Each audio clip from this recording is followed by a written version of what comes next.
He controlled a net worth of $40 billion. She controlled a tray of dirty martini glasses.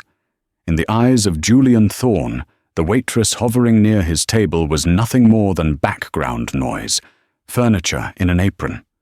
But as the ink hovered over the biggest contract of his career, that invisible waitress saw what a room full of lawyers missed.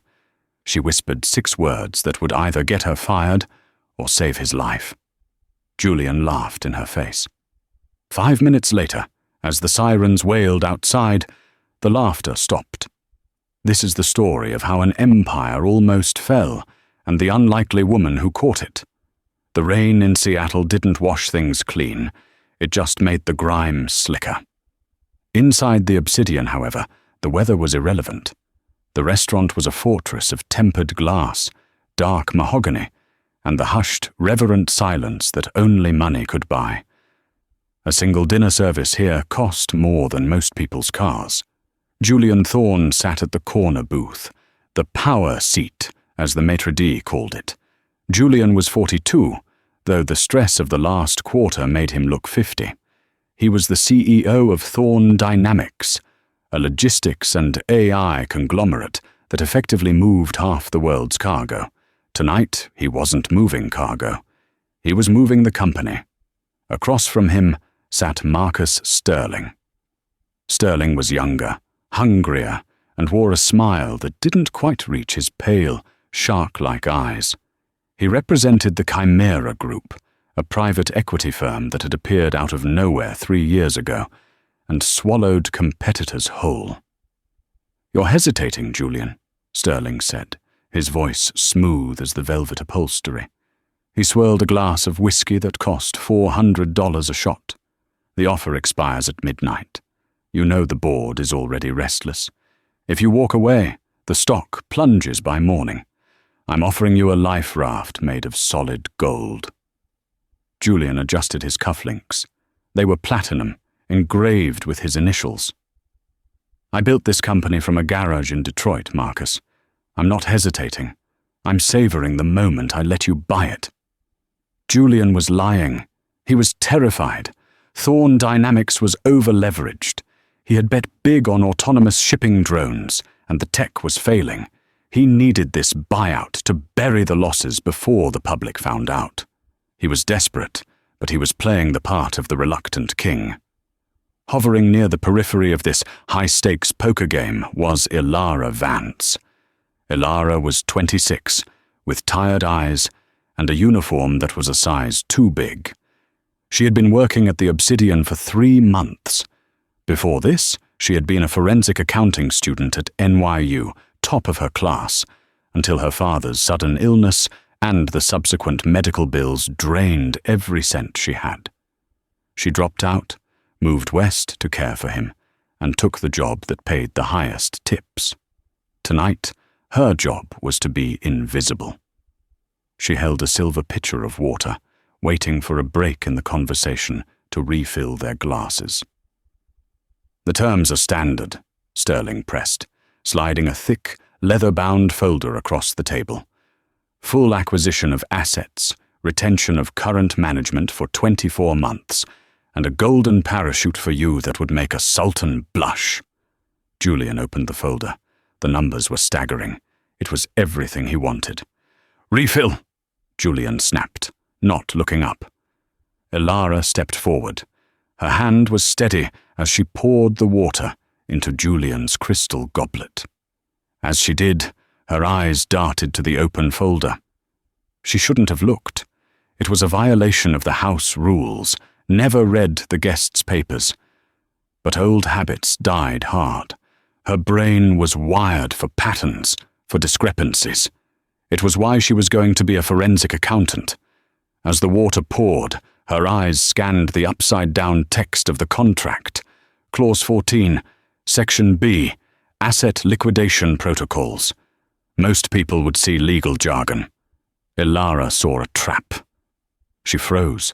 The water rippled near the rim of the glass. Sterling noticed her hesitation. He looked up, his smile vanishing instantly. "Is there a problem, miss?" Julian looked up too, annoyed. You're hovering. It's distracting. Ilara's throat went dry. She knew who Julian Thorne was. She knew he employed 40,000 people. If he signed this, he thought he was saving them. But the text she just saw referenced a shell corporation called Vantablack Holdings. Ilara knew Vantablack. 2 years ago, during a case study at NYU, she had analyzed a Ponzi scheme that utilized a shell company by that exact name in the Cayman Islands to offload toxic debt before declaring bankruptcy. It wasn't a buyout, it was a frame-up. They were going to transfer the company, load it with illegal debt from Sterling's other failed ventures, and then crash it. Julian wouldn't just lose his company, he would go to prison for fraud he didn't commit. I asked you a question, Julian barked, his patience snapping. Pour the water and leave. Ilara finished pouring. She pulled the pitcher back. She should walk away. She needed this job. Her father needed his medication. If she spoke, she was fired. If she stayed silent, an innocent man, albeit an arrogant one, was about to be destroyed. She took a breath. The date, Ilara said softly. Julian frowned. Excuse me. The date on the acquisition filing in paragraph 3, Ilara said, her voice trembling but gaining strength. It's backdated by 48 hours, and the holding company listed Vantablack. It's a ghost entity. It was dissolved by the SEC 6 months ago.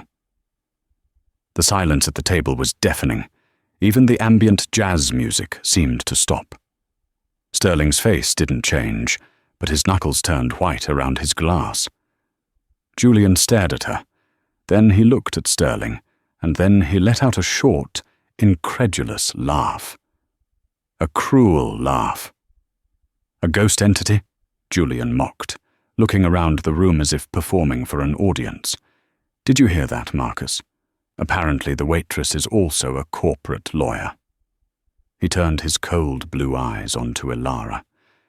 Do you know how much this suit costs? It costs more than your education. I have a team of 12 attorneys who vetted this deal. And you— What? You think because you watched a documentary once you understand high finance? Sir, I studied forensic accounting, Ilara pleaded, gripping the tray. Please, look at the liquidation clause. If you sign that, you're accepting liability for debt that isn't yours. They aren't buying you out. They're making you the fall guy. Sterling stood up, smoothing his jacket. He looked calm, but his eyes were lethal. Julian, this is absurd. I don't have to sit here and be insulted by the help. If you want the deal, sign it now. If you'd rather take financial advice from someone who pours water for a living, I'm walking. Julian looked at the pen. He looked at the billions on the table. Then he looked at Ilara with pure disdain. Get out of my sight, Julian hissed at her. You're fired. Get the manager, now. Sir, please. I said now, Julian roared, slamming his hand on the table. The cutlery rattled. Ilara flinched. Tears pricked her eyes, not from sadness, but from the frustration of being right and being powerless. She nodded stiffly. You're making a mistake, Mr. Thorne. A fatal one. She turned and walked away. Julian shook his head, letting out a breath. Unbelievable. The staff these days. Agreed, Sterling said, uncapping a fountain pen and handing it to Julian. Let's get this done before any other lunatics interrupt us. Julian took the pen. He felt a rush of adrenaline. This was it, the safety of his legacy. He pressed the nib to the paper and signed his name with a flourish. Julian A. Thorne. Done, Julian said, closing the folder. To the future. Sterling smiled. It was a terrifying, predatory grin. To the future, or what's left of it. It happened exactly 3 minutes later. The ink was barely dry when the doors of the Obsidian burst open. It wasn't the police. It was worse. It was the frantic, pale-faced figure of Silas Graves, Julian's personal attorney and oldest friend, rushing into the dining room, soaked from the rain. He ignored the maître d' trying to stop him. He scanned the room, saw Julian, and sprinted over. "Julian!" Silas gasped, doubling over at the table. "Don't sign! Tell me you didn't sign!" Julian frowned, a glass of champagne halfway to his lips. "Silas, what the hell are you doing? You're soaking wet." "The deal," Silas wheezed, grabbing the table. "We just got a flag from our Cayman contacts. Sterling, he's not solvent. The assets he's using to buy Thorn Dynamics, they don't exist. It's a leverage trap using a shell called Vantablack. If you sign, the debt triggers immediately. The bank seizes everything. Your personal assets, the patent portfolio, the real estate. You'll be destitute by morning." Julian froze. The champagne glass slipped from his fingers. It shattered on the marble floor, the sound like a gunshot in the quiet restaurant. Vantablack. The word echoed in his mind, the word the waitress had said. Julian slowly turned his head to look at Marcus Sterling. Sterling wasn't smiling anymore. He was checking his watch. He stood up, buttoning his jacket. "It seems my timeline has accelerated. The signature is valid, Julian. The transfer is already digital. My team initiated the clawback the second you lifted the pen." "You son of a bitch," Julian whispered, standing up. "You're stealing my company." "I'm liquidating it," Sterling corrected coldly. "There's a difference, and thanks to that signature, it's entirely legal." Sterling turned to leave, but Silas blocked his path. "This is fraud." "Prove it," Sterling sneered. "See you in court. I'll make sure to send a postcard from your yacht." Sterling shoved past the lawyer and strode out of the restaurant, leaving Julian standing in the wreckage of his life. The shattering glass had drawn the attention of the entire room. The humiliation was total. But amidst the panic, the ringing in his ears, and the sudden vision of his empire crumbling to dust, Julian's mind latched onto one singular impossibility. She knew. The girl with the water pitcher. The girl he had just fired. She had known the name Vantablack. His own team of 12 lawyers had missed it until it was too late, but a waitress had spotted it in 10 seconds upside down. "Silas," Julian said, his voice sounding hollow. "The transfer. Can we stop it?" I don't know," Silas stammered, wiping rain from his face. "If the debt trigger is instantaneous, the accounts are already freezing. We need a loophole.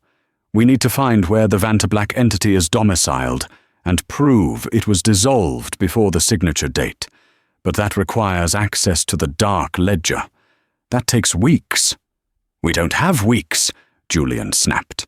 He looked toward the kitchen doors where Ilara had disappeared. "We have hours." Julian didn't run often. He was a man who walked with purpose. But now, he ran. He sprinted past the stunned diners, past the confused maître d', and burst through the swinging doors into the kitchen. The kitchen was a chaotic symphony of shouting chefs, clanging pans and steam. Julian ignored them all. "Where is she?" he shouted. The head chef, a large man with a thick beard, looked up from a sizzling pan of scallops. "Where is who?" "The waitress, the one with the brown hair, Ilara." "Ilara?" The chef frowned, wiping his hands on a towel. "You fired her, didn't you? She just left out the back alley, crying her eyes out, poor kid. She's probably halfway to the bus stop by now." Julian cursed and ran for the back exit. He burst out into the alleyway. The rain was torrential now, a cold, biting downpour. The alley was dark, smelling of wet cardboard and ozone. He looked left. Nothing but dumpsters. He looked right. There, at the end of the alley, a silhouette was trudging away, shoulders hunched against the rain, no umbrella. "Ilara!" Julian screamed. She didn't stop. She kept walking. He ran after her, his Italian leather shoes splashing in puddles of grease and mud. He caught up to her, grabbing her arm. "Elara, wait!" She spun around, pulling her arm away. Her face was streaked with rain and mascara. Her eyes were red. "Don't touch me! I'm leaving. I won't cause a scene, okay? Just let me go." "I'm not here to fire you," Julian gasped, out of breath. The rain plastered his hair to his forehead, ruining his immaculate image. "You already did," she spat back. "You humiliated me. You laughed at me." "I know," Julian said. He stood there, soaked, shivering, looking at this young woman who possessed the key to his survival. For the first time in 20 years, Julian Thorne had to do something he detested. He had to beg. "You were right," he said, his voice barely audible over the rain. "Sterling. He set me up. The company went to black. You were right." Elara stopped wiping her eyes. She looked at him, really looked at him. She saw the fear behind his eyes. "He signed it?" "I signed it," Julian admitted, shame coloring his tone. "And now I'm about to lose everything. My company, my reputation, my life's work." Elara stared at him for a long moment. "Why are you telling me this? Go call your lawyers." "My lawyers are useless," Julian yelled, the frustration boiling over. "They missed it. You didn't. You knew the specific SEC ruling. You knew the name. How?" "I told you," Elara said, clutching her thin cardigan tighter. "I studied this. I recognize the pattern. Sterling is using a mirror step fraud. He creates a duplicate debt profile to mask the asset transfer." Julian didn't understand the mechanics, but he understood the confidence in her voice. "Can you stop it?" "Me?" Elara let out a bitter laugh. "I'm a waitress, remember? I'm nobody." "You are the only person who saw the trap," Julian said, stepping closer. "Silas says we need to prove the entity was dissolved. He says it will take weeks. We have until the markets open in Tokyo. That's 4 hours." Elara looked down at the dirty alley floor. She thought about her father. She thought about the rent due on Tuesday. She thought about how this man had looked at her like she was garbage. "Give me one reason why I should help you," she said coldly. Julian swallowed his pride. "Because if you don't, 40,000 people lose their jobs tomorrow, and because I will pay you. I don't want your money." "Then what?" Julian asked desperately. "Name it." Elara looked up, her eyes hard as flint. "I want to finish my degree, tuition, full ride, and I want a job, not as a waitress, as an analyst, at your firm, if I save it." Julian didn't hesitate. "Done. Double tuition, senior analyst position, anything. Just help me." Elara took a deep breath, the rain dripping from her nose. She looked at the billionaire, reduced to a desperate man in an alley. "Okay," she said, "but we can't do this from a law office. Sterling will be monitoring your firm's servers. We need to go somewhere off the grid." "Where?" Elara pulled a cracked smartphone from her pocket. "My apartment. It has a secure connection I used for my thesis research, and we need coffee. Lots of it." Julian Thorne, who usually drank coffee that cost $20 a cup, nodded. "Lead the way." The ride to Elara's apartment was the longest 20 minutes of Julian's life. He sat in the passenger seat of his luxury sedan, which he had to drive himself, since he'd dismissed his driver for the night, while Elara gave directions. They ended up in a neighborhood Julian had only ever seen on the news. The buildings were brick and crumbling, with fire escapes rusting against the gloom. Elara directed him to park near a bodega. "My car will be stripped here," Julian muttered, eyeing a group of teenagers on the corner. "Then maybe you should have thought about that before you signed away your fortune," Elara shot back, unbuckling her seatbelt. "Come on." Her apartment was on the 4th floor of a walk-up. It was tiny, The living room was also the kitchen and the bedroom. But what caught Julian's eye wasn't the poverty. It was the desk in the corner. It was dominated by 3 monitors, all older models, hooked up to a tower that looked hand-built. Stacks of textbooks on financial law and forensic auditing were piled high on the floor. "Welcome to headquarters," Elara said, tossing her wet cardigan onto the bed. She sat down at the chair and tapped the keyboard. The screens flickered to life, displaying lines of code and market tickers. Julian stood awkwardly by the door, dripping water onto a rug that looked like it had been bought at a garage sale. "This is cozy." "It's cheap," Elara corrected. "Sit on the bed. Don't touch the keyboard." She began typing furiously. "Okay, here's the situation. Sterling executed a mirror step. That means the digital signature you provided acts as a key. It unlocks the firewall around Thorn Dynamics accounts, allowing Vantablack to inject the toxic debt. Once the debt hits your ledger, the bank's algorithms will auto-freeze your assets to cover the liability." "How do we stop it?" Julian asked, leaning forward. "We can't stop the injection," Elara said, her eyes scanning the scrolling data. "It's already happening. Look." She pointed to a graph on the left screen. A red line was spiking vertically. "That's your liquidity draining. You're losing about $10 million a second." Julian felt bile rise in his throat. "Then it's over." "No," Elara said. "The mirror step has a flaw. To make the debt look legitimate, it has to route through a verification server. Usually, these guys use a server in a non-extradition country, Panama or Russia. If we can find the IP address of that verification server and overload it with requests, basically a targeted DDoS attack, we can jam the signal. The bank won't receive the debt-verified confirmation." Julian stared at her. "You want to cyber-attack a bank?" "No, I want to cyber-attack the criminals robbing the bank," Elara said. "But I can't find the IP. Sterling is smart. He's cloaked it." She spun around in her chair. "I need to know something. During the dinner, did Sterling have any electronics on the table? A phone? A tablet?" Julian thought back. "No, just the folder. And his watch. He kept checking his watch." "What kind of watch?" "A Patek Philippe, smart hybrid. I noticed because it looked too sporty for his suit." Elara's eyes widened. "That's it. The verification key isn't on a server farm. It's on his wrist. He's broadcasting the signal locally to keep it off the web until the transfer is done.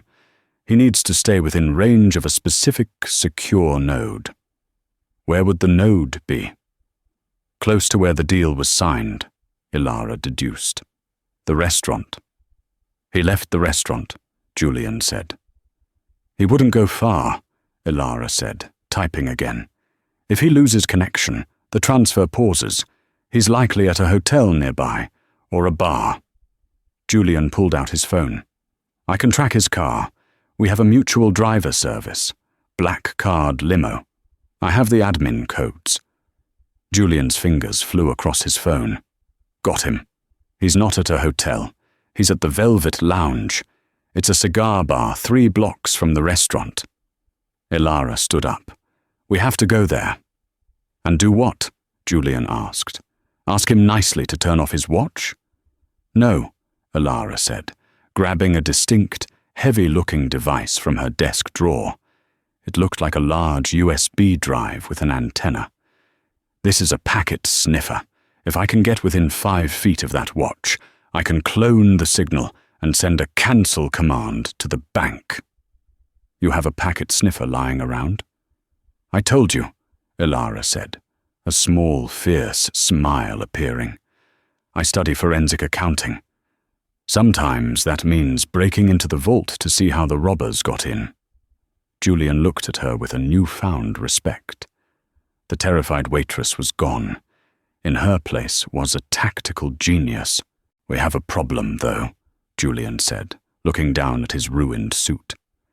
You can't walk into the velvet lounge looking like that. He gestured to her damp waitress uniform. And I look like a drowned rat.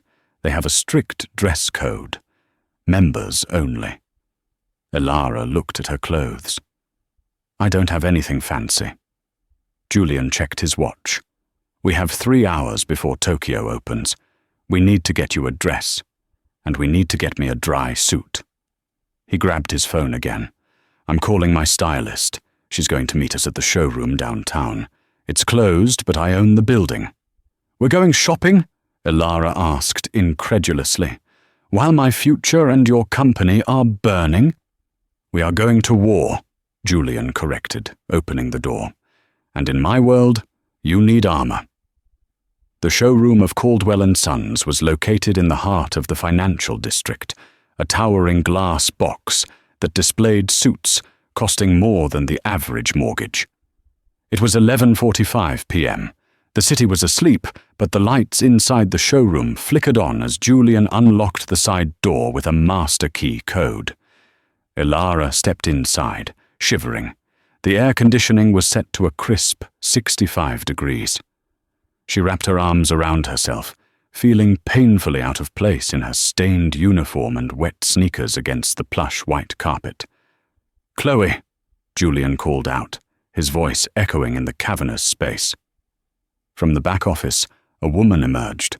Chloe, Julian's stylist for the better part of a decade, was a sharp-featured woman in her 50s with silver hair cut in a bob.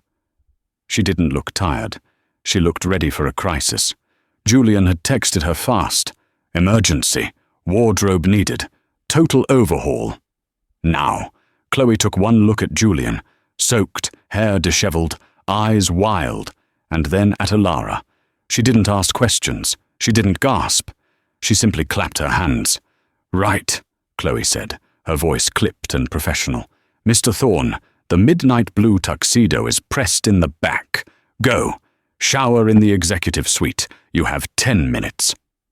Julian nodded and disappeared toward the back rooms.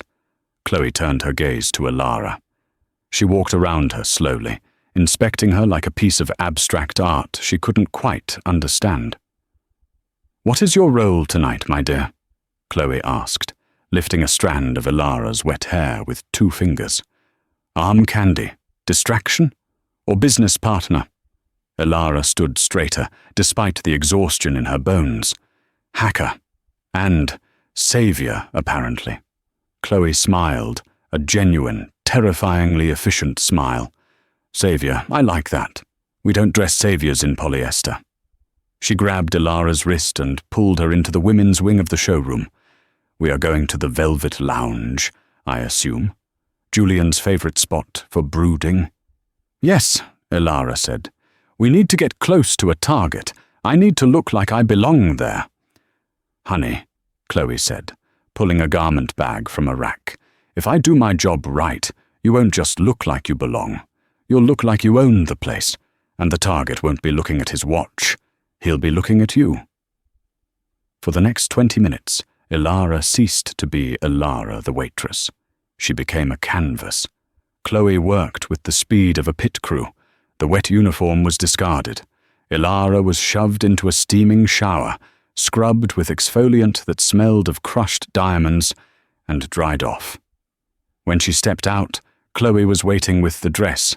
It was a floor-length gown of emerald green silk, backless, with a slit that ran up the left thigh. It was modest enough to be classy, but dangerous enough to stop a heart. "Put it on," Chloe commanded. "Shoes are in the box. 4-inch stilettos. Can you walk in them?" "I carry trays of sizzling fajitas for 8 hours a day," Elara said, stepping into the silk. "I can run a marathon in these." She zipped the dress. It fit like a second skin. Chloe applied makeup, dark, smoky eyes, a blood-red lip, and contouring that highlighted the sharp intelligence in Elara's cheekbones. She blow-dried Elara's hair into cascading waves that fell over one shoulder. Finally, Chloe handed her a small clutch purse encrusted with black crystals. "It's vintage," Chloe said. and it's hollow. Perfect for smuggling. Ilara carefully placed the packet sniffer device inside. It fit perfectly. When they walked back out to the main floor, Julian was waiting. He was transformed. The wet, desperate man from the alley was gone. In his place stood Julian Thorne, the titan of industry. He wore a midnight blue tuxedo with a black lapel, a crisp white shirt, and a bow tie that was perfectly askew, suggesting effortless cool. He was checking his phone, pacing. He stopped when he heard heels clicking on the marble. He turned. For 5 seconds, the billionaire didn't breathe. He stared at Ilara. He had looked at her earlier that night and seen a servant. Now, he saw a queen. The emerald dress brought out the flecks of gold in her brown eyes. She looked powerful, lethal. "Well?" Ilara asked, feeling self-conscious under his gaze. "Do I pass?" Julian cleared his throat, adjusting his cuffs. Yes. You pass." He looked at Chloe. "You're a magician, Chloe." "I know," Chloe said, handing Julian a fresh handkerchief. "Now go. Save your empire, and try not to ruin the silk." They walked out to the car, the rain having stopped, leaving the city streets glistening like oil. Julian held the door open for her, a gesture he hadn't bothered with for any woman in years. As he drove toward the velvet lounge, the silence in the car was heavy. "You look different," Julian said, keeping his eyes on the road. "I'm wearing $5,000 of silk," Ilara replied, clutching the purse tight. "But underneath, I'm still the girl you fired because she tried to help you." Julian tightened his grip on the steering wheel. "I'm sorry." The words hung in the air. "I was arrogant," he continued, his voice low. "I've been surrounded by people who say yes to me for so long that when someone said no, I didn't know how to process it. You were trying to save me, and I treated you like furniture," Ilara finished. "Yes, like furniture." Julian glanced at her. "If we pull this off, if we survive tonight, I promise you, Ilara, you will never be invisible again." Ilara looked out the window at the passing city lights. "Let's just get the IP address first. Then we can talk about my visibility." They pulled up to the curb of the velvet lounge. It was an unassuming black door with no sign, guarded by a man who looked like he wrestled bears for recreation. "Showtime," Julian whispered. "Remember the plan?"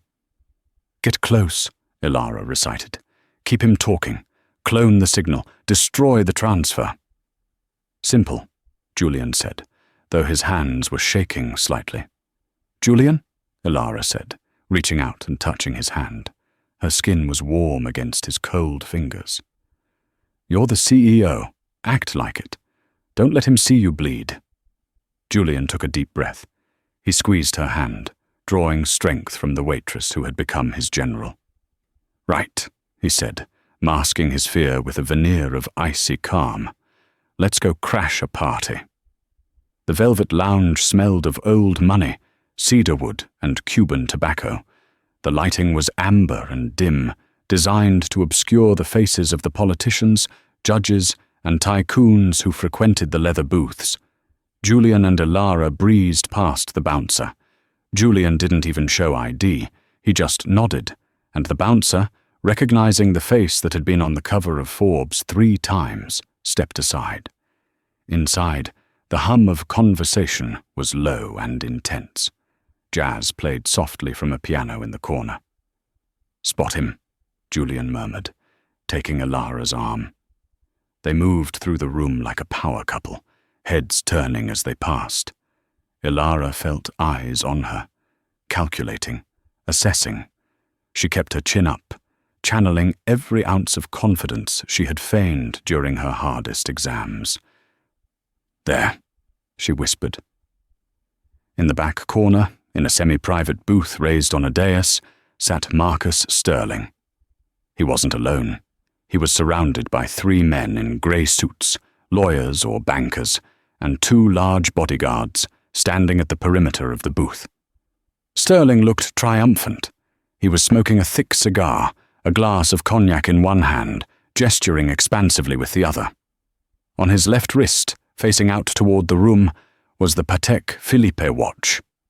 "He's celebrating," Julian said, his jaw tightening. "He thinks the transfer is done. He's just waiting for the confirmation ping." "We have to get within 5 feet," Elara reminded him. "The bodyguards won't let us just walk up." "Watch me," Julian said. He grabbed a waiter passing by with a tray of champagne. He took 2 glasses. "Drink this," he said, handing one to Elara. "It calms the nerves." He downed his own in one gulp and placed the empty glass on a nearby table. Then, putting on a loud, slightly slurred voice, the voice of a man who had started drinking to forget his sorrows, he called out, "Marcus." The room went quiet. Sterling stopped mid-sentence. He looked up, his eyes narrowing as he saw Julian. Julian stumbled slightly, leaning on Elara for support. It was a brilliant performance. He looked like a broken man coming to beg or fight. "Julian," Sterling said, his voice dripping with condescension. "I didn't expect to see you, and certainly not dressed for a funeral." He eyed the tuxedo. "Or perhaps a wedding." "I came to toast you," Julian announced, walking toward the booth. The bodyguard stepped forward to block him, but Sterling waved them down. He wanted this. He wanted the audience to see Julian Thorne kneel. "Let him through," Sterling said, smiling cruelly. "Come, Julian, join us. Who is your companion?" Julian guided Elara up the steps to the dais.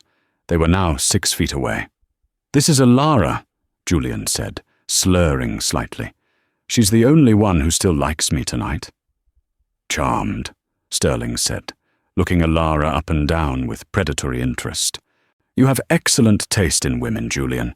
Shame about your taste in business partners." The table of sycophants laughed.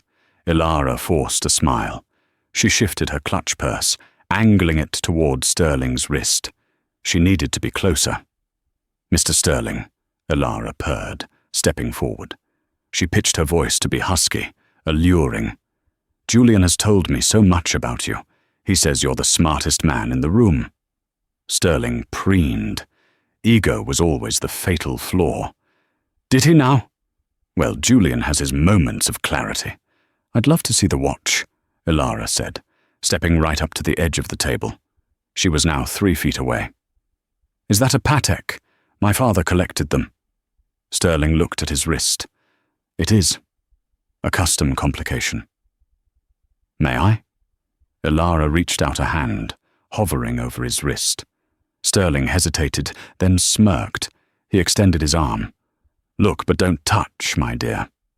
Elara leaned in, pretending to admire the watch. Under the table, her finger pressed the activation button on the device inside her clutch. Click. She counted in her head. 1, 2, 3. A tiny blue LED on the side of her purse blinked once. Acquiring signal. She needed 10 seconds. "It's beautiful," Elara said, stalling. "The craftsmanship is exquisite. Is this the 5270 model?" "Sharp eye," Sterling said, impressed. "You know your timepieces." "I know value when I see it," Elara said, her eyes locked on his. 6. 7. Suddenly, Sterling's phone buzzed on the table. He glanced at it. "Sir," one of the grey-suited lawyers whispered. "The bank portal. It's lagging. The handshake protocol is stalling." Sterling frowned. He pulled his arm back, moving the watch away from Elara. "What do you mean, stalling?" Sterling snapped. "Connection interrupted," the lawyer said, typing frantically on a tablet. "It's like interference." Sterling's head snapped up. He looked at Julian, who was no longer slouching. He looked at Elara, whose hand was still extended. He looked at the clutch purse. Sterling was a criminal, but he was a brilliant one. He realized instantly that the drunk Julian and the admiring Beauty were a construct. "Jammer!" Sterling hissed. He stood up so fast his chair fell over. "They're jamming the signal. Grab her!" "Run!" Julian shouted. The illusion shattered. The bodyguards lunged. Julian didn't fight like a gentleman. He grabbed the heavy crystal ashtray from the table and smashed it into the face of the first bodyguard. The man went down with a howl. "Elara, go!" Julian roared, tackling the second bodyguard around the waist. Elara didn't run. Not yet. She looked at the purse. The light was solid blue. Download complete. She had the key, but Sterling was coming for her. He vaulted over the table, his face twisted in rage. "Give me that bag!" Elara kicked off her heels. She was shorter now, but faster. She dodged Sterling's grasping hand, ducking under his arm. She spun around and, utilizing a move she had learned in a self-defense class at the community center, drove her elbow into Sterling's solar plexus. It wasn't a knockout blow, but it winded him enough to make him stumble. "Julian!" she screamed. Julian kicked the bodyguard away and scrambled up. He grabbed Elara's hand. "Move! Move!" They sprinted toward the exit. The entire lounge was in chaos. Waiters were dropping trays. Patrons were screaming. "Stop them!" Sterling wheezed, pointing a shaking finger. "Kill them if you have to!" The bouncer at the door saw them coming. He stepped into the doorway, a wall of muscle blocking their escape. There was no way around him. Julian didn't slow down. "Trust me," he yelled to Elara. "Always!" Julian lowered his shoulder, but instead of hitting the bouncer, he slid on the polished floor, taking out the bouncer's legs like a baseball player sliding into home. The bouncer crashed down. Elara leaped over the pile of limbs, her emerald dress flying. Julian scrambled up and they burst out onto the street. "Car!" Julian yelled. They dove into his sedan. Julian slammed the ignition. The engine roared to life just as the doors of the club flew open and Sterling's men poured out. Julian stomped on the gas. The car screeched away, leaving a cloud of tire smoke and a furious Marcus Sterling standing on the curb. "Did you get it?" Julian shouted, swerving around a taxi, running a red light. His heart was hammering against his ribs like a trapped bird. Elara was panting, clutching the purse to her chest. She pulled out the device. She plugged it into her phone. "Checking!" She gasped. Her fingers shook as she tapped the screen. "Verifying packet data." A green check mark appeared on her screen. "I got it!" She laughed, a sound of pure hysteria and relief.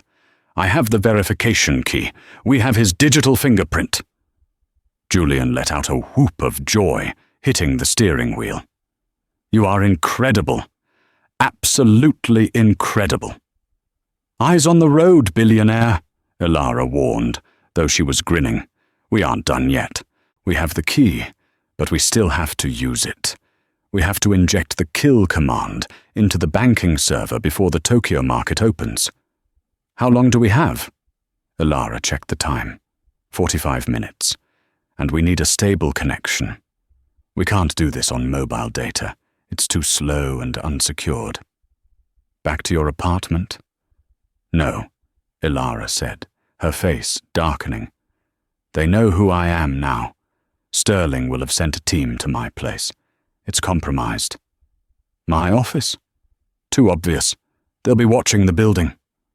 Julian's mind raced. Where could they go? They needed high-speed fiber-optic internet, total privacy, and somewhere Sterling wouldn't think to look. "I know a place," Julian said, his eyes narrowing as a plan formed. "It's risky, but it has the fastest connection in the city." "Where?" "The server farm, the Thorn Dynamics main data center. It's underground. It's a fortress. But if Sterling controls the company board, won't his security be there?" "The board controls the office," Julian said, taking a sharp turn toward the industrial district. "But the data center, that's my baby. I built the biometric locks myself." Only my retina scan can open the master control room. Sterling doesn't have my eyes. They sped toward the port district, where the massive warehouses loomed like sleeping giants in the dark. But as they approached the gate of the data center, Julian slammed on the brakes. "Damn it," he whispered. Ahead of them, 2 black SUVs were parked horizontally across the entrance. 4 men stood guard, holding what looked suspiciously like submachine guns under their coats. "He beat us here," Ilara whispered, horror dawning on her. "He knew you'd come here. He's thorough. I'll give him that," Julian said, backing the car up slowly into the shadows before they were spotted. "Now what?" Ilara asked. "We have the key, but no door to put it in." Julian looked at Ilara.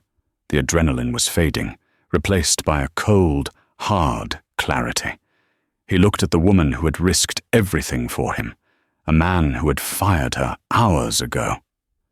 "There is one other place," Julian said softly, "but you're not going to like it.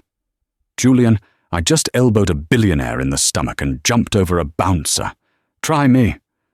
"My ex-wife's house," Julian said, wincing. Ilara stared at him. "You're joking. Veronica is the CEO of Vertex Systems. She has a T1 line in her home office that rivals the Pentagon. And," Julian sighed, "she hates Sterling more than she hates me, which is saying something." "Why does she hate Sterling?" "Because before he tried to steal my company," Julian said, putting the car back in gear, "he tried to steal hers. And Veronica, well, Veronica doesn't miss." "Drive," Ilara said. "I want to meet this woman." They arrived at a sleek, modern mansion in the hills overlooking the city. It was 1:00 a.m. Julian parked at the gate and pressed the intercom. "Go away," a sharp female voice crackled. "I have guard dogs, and I'm not afraid to feed them." "Veronica, it's Julian," he said into the speaker. "Even better," she replied. "Now I can feed them the good meat." "Veronica, please. I have Sterling. I have him by the throat, but I need your internet." There was a long silence. Then a buzzer sounded, and the iron gates swung open. Julian drove up the driveway. Standing on the porch, wrapped in a silk kimono and holding a glass of wine, was Veronica Sharp.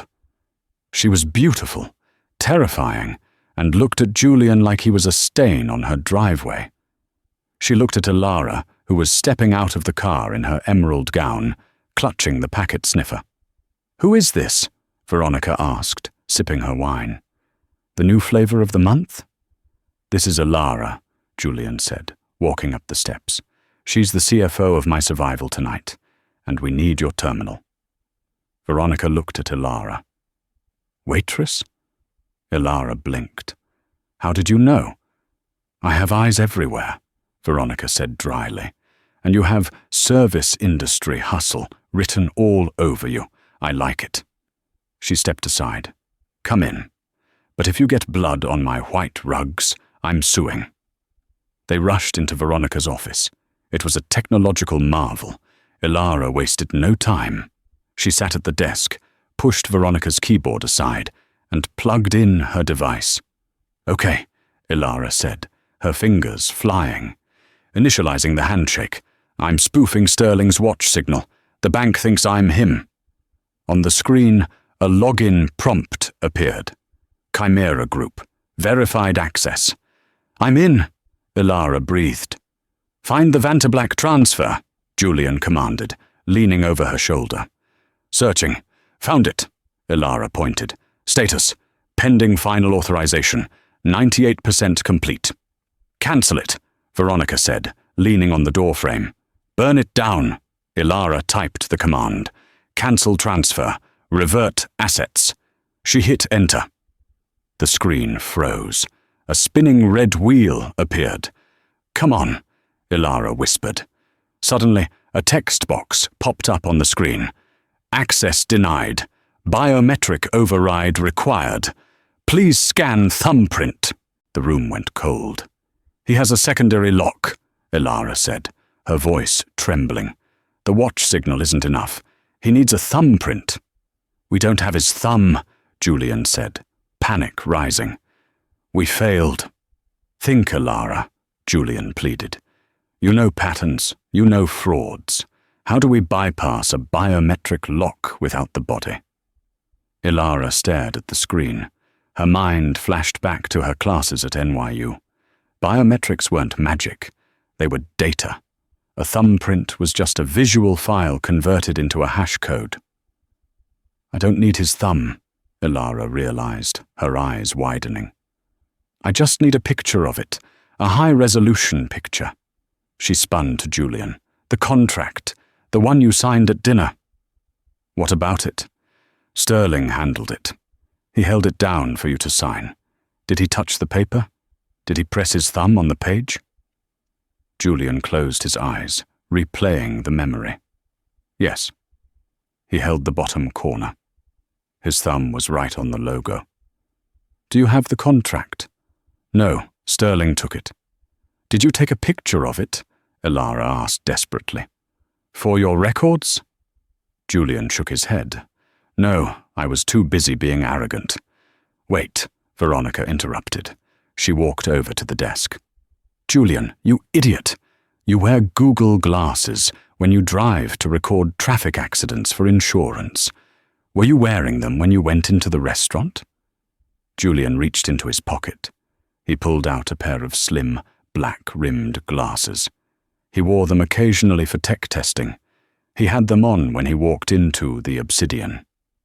I took them off at the table, Julian said, but they were recording when I walked in. And Sterling handed me the folder before I sat down. Plug them in, Ilara ordered. Julian connected the glasses to the computer. Ilara pulled up the video file. It was shaky footage of walking into the restaurant, sitting down.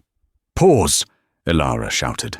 On the screen, froze-framed, was Marcus Sterling, holding the black folder out. His right thumb was pressed firmly against the white paper of the contract. Resolution is 4K, Ilara muttered. Enhancing. She zoomed in on the thumb. The ridges of the print became visible. It was blurry, but it was there. I can convert this, Ilara said, typing furiously. I can map the contrast ridges into a digital key. Give me 2 minutes. We have 1 minute until Tokyo opens, Julian said, watching the clock. Don't pressure the genius, Veronica chided. Ilara didn't hear them. She was in the zone. She ran the image through a contrast filter, inverted it, and converted it to a binary map. Upload biometric hash? Here goes nothing, Ilara whispered. She pressed enter. The spinning wheel turned and turned. Processing, verifying. A green box flashed. Identity confirmed. Yes! All three of them shouted at once. Ilara slammed her finger onto the execute button. Transaction cancelled. Assets released. Vantablack entity flagged for fraud. It's done. Ilara slumped back in the chair, sweat dripping down her neck. The money is back in your accounts, and I just sent an automated alert to the SEC and the FBI with the logs of the attempted theft. Julian stared at the screen. He looked at the numbers. His billions. Safe. He looked at the fraud alert that would send Marcus Sterling to prison for 20 years. He turned to Ilara. She was exhausted, barefoot, her makeup smudged, sitting in a borrowed office in a dress that cost more than her car. Julian Thorne dropped to his knees. Not in defeat, but in gratitude. He took Ilara's hands in his. You saved me, he said, his voice cracking. You actually saved me. Ilara smiled weakly. I told you, Mr. Thorne. Read the fine print. The sun rose over Seattle, burning away the rain and the fog. At 8 a.m., the breaking news alert flashed across every screen in the financial district. Flash report, Marcus Sterling, CEO of Chimera Group, arrested at private airfield attempting to flee to non-extradition zone. FBI raids reveal massive mirror step fraud scheme. In the penthouse office of Thorne Dynamics, Julian Thorne stood by the window, watching the city wake up. He hadn't slept, but he felt more awake than he had in years. The terrifying weight of the last 24 hours had lifted, replaced by a clarity that felt almost electric. The elevator doors pinged. Ilara walked in. She was back in her own clothes, jeans and a sweater, having returned the emerald dress to Chloe. She looked tired, clutching a cheap coffee cup, looking out of place in the pristine, marble-floored office. The entire floor of analysts, secretaries, and executives stopped what they were doing. They stared at her. They knew. The rumor mill had spun the tale of the waitress who saved the empire faster than the stock market could open. Ilara kept her head down, walking straight to Julian's desk. "You wanted to see me, Mr. Thorne?" she asked, her voice quiet. Julian turned around.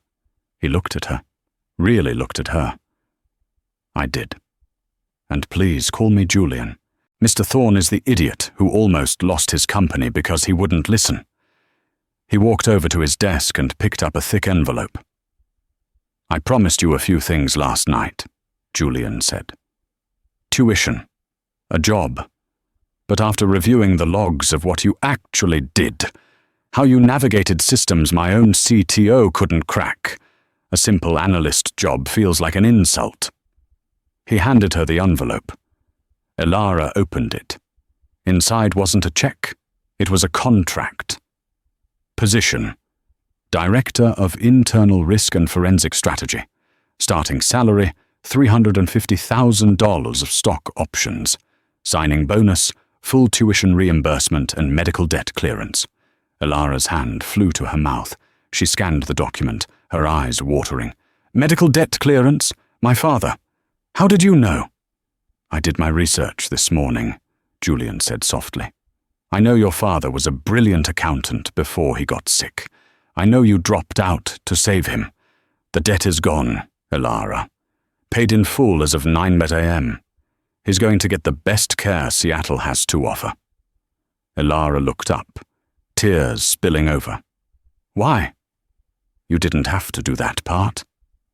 "Because you taught me something last night," Julian said, stepping closer. "You taught me that value isn't about the suit you wear or the title you hold. It's about character. You saved a man who treated you like dirt. That kind of integrity. You can't buy that." He extended his hand. "Welcome to Thorne Dynamics, Ilara." She took his hand. "Thank you, Julian." "One more thing," Julian said, a mischievous glint in his eye. "I made a reservation for lunch. There's a specific table I want to sit at." An hour later, they walked into the Obsidian. The maitre d' froze when he saw them. He looked from the billionaire to the woman he had seen crying in the alley the night before. "Mr. Thorne," the maitre d' stammered. "Your usual table?" "Yes," Julian said, "but we'll be making a slight adjustment." They walked to the power seat booth, but Julian didn't slide into the leather bench. He pulled the chair out for Ilara. "Please," he gestured. "Sit." Ilara hesitated, then sat in the spot usually reserved for captains of industry. She looked at the view of the skyline, the view Julian usually dominated. Julian remained standing. He picked up the silver water pitcher from the service station nearby. The staff watched in stunned silence. The billionaire owner of Thorne Dynamics wrapped a napkin around the handle, just as he had seen his waitstaff do 1,000 times. He stepped up to the table. "Sparkling or still, ma'am?" Julian asked, his voice full of genuine respect. Ilara looked up at him, a smile breaking across her face, a smile of redemption, of a future reclaimed. "Still is fine," she said. "And leave the pitcher." Julian poured the water perfectly. He set the glass down, bowed slightly, and then sat down across from her, not as a superior, but as a partner. "So," Julian said, opening the menu, "tell me about Clause 14 in that contract again." I have a feeling I have a lot to learn from you." Ilara took a sip of water. It tasted like victory. "Well," she began, "it starts with paying attention to the details." And that is how a spilled glass of water and a sharp eye took down a corrupt empire.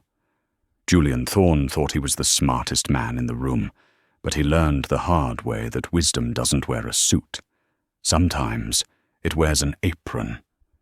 It's a powerful reminder that we should never look down on anyone, because the person you ignore today might be the only one who can save you tomorrow. What would you have done if you were Ilara? Would you have walked away and let him lose everything after he insulted you? Or would you have stepped up? Let me know in the comments below. If you enjoyed this story of karma and justice, please hit that like button. It really helps the channel. And don't forget to subscribe and ring the bell so you never miss a story. Thanks for watching, and I'll see you in the next video.